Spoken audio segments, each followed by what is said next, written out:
Bienvenue sur ce live de Twitch.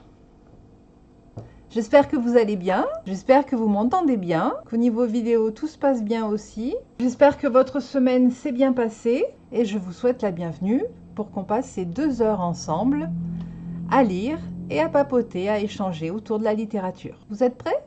Vous avez pris votre café, votre chocolat chaud ou toute autre boisson?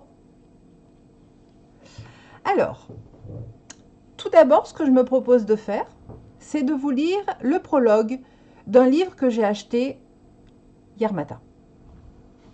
Oui, ça faisait un petit moment que je passais devant à ma librairie. Et mon intérêt a été relancé dernièrement parce que j'ai vu qu'il est sorti en graphique, en livre graphique dernièrement. Et je me suis dit, ah oui, c'est vrai, je l'avais déjà vu passer. Alors, de quoi s'agit-il?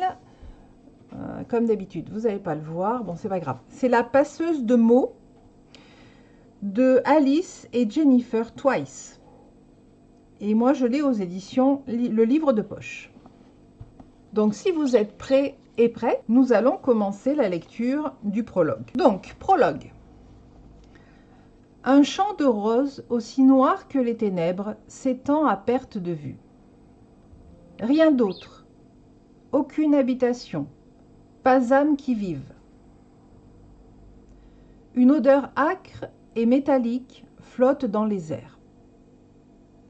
Le ciel d'un gris sinistre présage l'arrivée d'une tempête.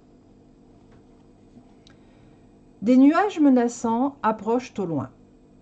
J'ai le sentiment fugace que quelque chose d'important va se produire. Je ne sais pas où je me trouve, mais l'atmosphère m'oppresse. Aucune peur, juste une impression de déjà-vu qui me met mal à l'aise. Mes pommes effleurent les roses à mesure que j'avance. La sensation visqueuse me révulse. Lorsque j'examine mes mains, un liquide noir et dense tache mes doigts. Mais, la seconde d'après, la salissure a disparu. Bon, on est d'accord que déjà, il y a quelque chose d'assez mystérieux et pas habituel du tout, puisque quand on se tâche avec des fleurs, en principe, ça ne disparaît pas en un claquement de doigts. Alors, soudain, j'entends un son familier, même si je ne peux le rattacher à aucun souvenir. Il se rapproche. Alors je l'aperçois et mon cœur se remplit d'une étrange allégresse. Mes larmes coulent sur mes joues. Elles font sur moi, vaporeuses aussi irréelles qu'un fantôme, dont les contours se font peu à peu plus nets.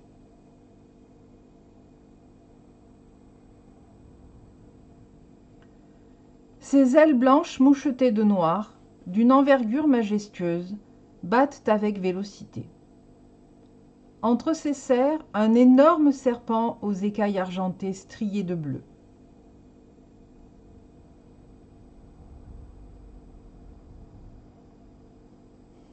Elle brille comme la surface d'un lac au zénith. Ma fascination ne m'empêche pas de frissonner. Le reptile est mort.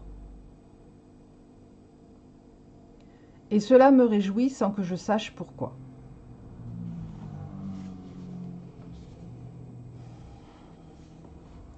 Au loin, un orage éclate.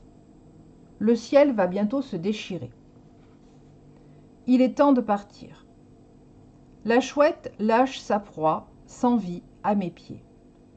Celle-ci tombe dans un bruit sourd qui me donne la nausée.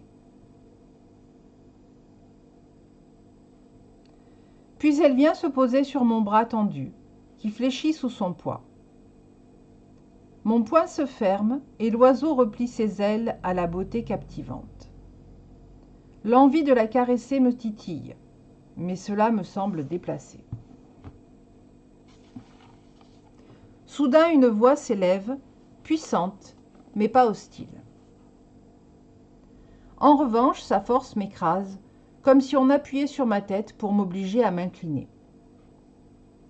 C'est celle de l'animal perché sur mon bras et dont les serres me meurtrissent la peau. « Ne crains pas les maux, dit-elle.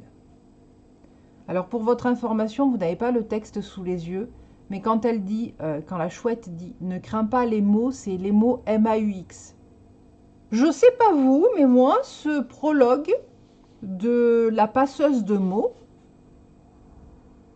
m'intrigue fortement. Ouais.